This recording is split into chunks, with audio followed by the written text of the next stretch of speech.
안녕하세요. 부동산 이슈가 발생하면 어디든 출동하는 떴다박 박지혜 기자입니다. 제가 오늘 나와 있는 곳은 1기 신도시 선도지구가 지정된 바로 분당입니다. 국토부는 지난 11월 27일 1기 신도시 분당, 일산, 평촌, 삼본, 중동 등 5개 도시의 총 3만 6천여 가구를 선도지구로 선정했습니다. 말 그대로 정비 사업을 선도할 단지들을 뽑아서 정부가 지원을 해서 빠르게 사업을 진행하겠다는 것인데요. 이 중에서도 제가 나와 있는 이 분당은 선도지구로 1만 1천여 가구가 선정되면서 5개 도시들 중 가장 많은 가구가 선정된 곳입니다. 단지별로 샛별마을 동성 등 2,843가구, 양지마을 금호 등 4,392가구, 시범단지 우성 등 3,713가구가 선정됐습니다. 1991년 처음 입주한 이 단지들은 33년 만에 본격적으로 재정비가 시작된 것입니다. 정부 계획에 따르면 2027년 착공돼 2030년 입주가 목표입니다. 문제는 탄핵 정국으로 들어서면서 윤석열 정부에서 추진한 주택 공급 확대 정책 일환인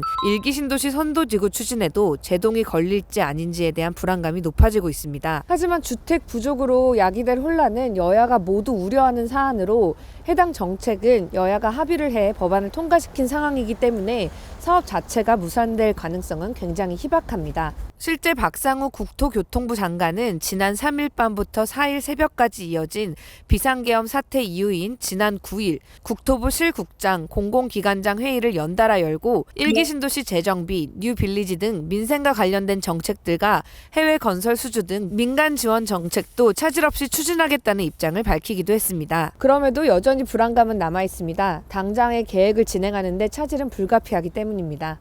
일단 시장 분위기는 선도지구 발표 이후 상승세를 타고 있습니다. 다만 아직은 실거래는 아닌 호가 기준으로 가격이 오르고 있습니다. 분당구 서현동 시범현대 전용 면적 186제곱미터는 호가가 선도지구 발표 전날 24억 원이었으나 당일 28억 원으로 올랐습니다. 선도지구 지정이 예상되자 2억 원 가까이 올랐는데 발표 직후 4억 원이 더 오른 것입니다. 분당구 순회동 양지마을 한양아파트 전용 48제곱미터는 발표 직후 2건이 매매 계약된 것으로 알려졌습니다. 일부 집주인들은 매물을 아예 걷어들이기도 하고 있습니다. 실제 현장 분위기는 어떤지 선도지구 중 한 단지 내에 위치한 부동산을 방문해 직접 들어보았습니다. 안녕하세요. 네, 안녕하세요. 분당 오늘부동산 오홍용 대표입니다. 11월 27일에 드디어 선도지구가 발표가 됐는데 거래가 좀 활성화되거나 아니면 좀 문의라도 좀 있었나요? 예, 거래는 좀 활성화는 안 됐지만 문의는 상당히 많고 관심이 많은 편입니다. 지역 주민들도 그렇고 이제 외지에서 투자 목적으로 이제 문의가 좀 들어오고 있고요. 네. 그리고 토요일하고 일요일에도 사실 집을 보러 오기로 하는 젊은 분들이 있어요. 네네네. 그분들은 이제 외곽에서 송도라든지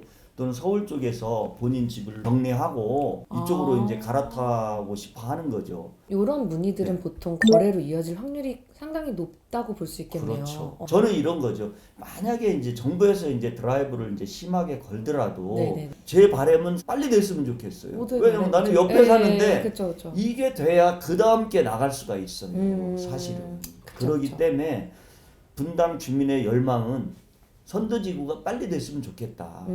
근데 그 선도지구 발표 이후에 예기치 못하게 갑자기 지금 탄핵 정국으로 들어서면서 현재 이제 1기 신도시 선도지구 재정비 사업 진행이 좀 차질이 있는 거 아니냐 이런 불안감들이 있는 것 같은데 좀 분위기가 어떤가요? 예, 의외로 사실 뭐 별일이야 있겠느냐라는 그런 것 같아요. 그리고 이제 이게 국가적인 정책이다 보니까 아무리 정권이 바뀌더라도 그동안 진행되어 왔던 거를 완전히 무효화시키기는 좀 어렵지 않겠나. 상당히 분위기는 차분한 것 같아요. 물론 거래는 활성화되지는 않았습니다. 그러면 마지막으로 네네. 이게 선도지구가 예정대로 추진이 돼서 정말 이제 신축 아파트들이 들어서게 되면 이 분당의 가치는 얼마나 더 오를 거라고 보시나요? 지금 이제 저는 이렇게 봐요. 판교도 분당이긴 하지만 판교를 지금 예를 들면 판교는 지금 뭐 같은 평형대로 보면 10억 이상 차이가 나거든요. 여기 신축과 구축이요. 그게 이제 결국에는 신축과 구축이란 차이하고 판교 역세권이냐 아니냐는 그 차이가 좀 약간 있는 것 같아요. 사실 저는 판교를 능가하리라고 보는 거죠. 네, 만약에 네. 이제 입지적인 측면이나 또 그때 되면 사실 이 구축 아파트가 새 아파트로 바뀔 거고 네네. 요새는 워낙 하이엔드급 그 브랜드 아파트들이 잘 짓잖아요. 잘 짓기 때문에 생활 편의나 또는 그런 측면에서 봤을 때 판교를 능가하는 가격이 형성되지 않을까 이렇게 봅니다. 관련해서 사실 많은 인터뷰를 했지만 제가 네네. 이제 드릴 수 있는 말씀은 일단은 분위기적으로는 뭐 위축 내지는 긴장을 하고 있는 거는 뭐 자명한 사실이고요.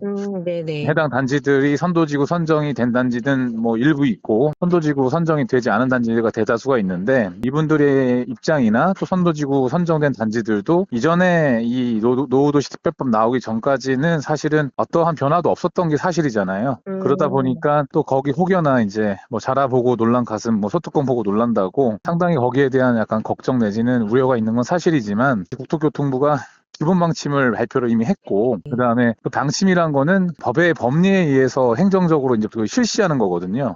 그렇기 때문에 방침이나 지침이 나오게 되면은 변동하기는 상당히 어렵습니다. 현재 시점에서는 걱정과 또 한편으로는 그 법의 방침과 지금 기본 계획이 나오는 부분이 혼재돼 있어서 걱정은 되고 있으나 거기에 따라서 가지 않겠나라고 하는 낙관적인 뭐 측면으로 보고 있는 스탠스다 정도로 말씀을 드리는 게 맞는 것 같습니다. 사실 분당의 경우 승자의 저주 우려가 지속 나오고 있습니다. 단지 간 경쟁이 가열되면서 주민 동의율에서는 변별력이 떨어지자 성남시에서는 변별력을 위해서 세부 평가 기준을 마련했었는데요. 이 기준에 사업성을 저해하는 요인인 장수명 주택 그리고 추가 공공기업, 이주 대책 지원 등의 항목이 포함되어 있습니다. 경쟁 가열로 이른바 풀 베팅한 단지들이 선도지구로 선정되면서 문제가 되고 있는데요. 그럼 문제가 되고 있는 각 항목들을 좀 잘 살펴보겠습니다. 장수명 주택이란 구조적으로 내구성을 갖추고 내부 구조 가변성과 수리 용이성 등이 우수한 주택을 말합니다. 선도지구 사업계획에서 1등급을 충족하겠다고 한 경우 3점 가점을 받았습니다. 그런데 장수명 주택을 충족해 사업을 진행하기는 굉장히 까다로운데요. 현재 우리나라에서 최우수 등급을 받은 아파트는 세종 블루시티가 유일한 상황입니다. 이 밖에 단지별 이주지원 대책이나 추가 공공기여의 경우 공원, 임대주택 등 기여분을 늘려야 하는 것인데 이렇게 되면 분담금이 높아질 수밖에 없습니다. 이런 상황에선 오히려 내년 이후 지정되는 정비구역 단지들이 분담금 부담이 덜해 선도지구보다 빠르게 사업이 진행되는 것 아니냐는 의견도 나올 정도입니다. 어수선해진 정치 분위기 속에서 선도지구 중 한 곳이었던 이곳 분당도 불안감이 감돌곤 있지만 1기 신도시 정비 사업이 여야가 합의를 봤던 내용인 만큼 다소 지연은 있을 수 있지만 사업이 무산될 가능성은 아주 희박합니다. 다음번에는 선도지구의 또 다른 지역을 찾아가 현장 이야기를 들어보도록 하겠습니다. 이상 떴다박 박지혜 기자였습니다.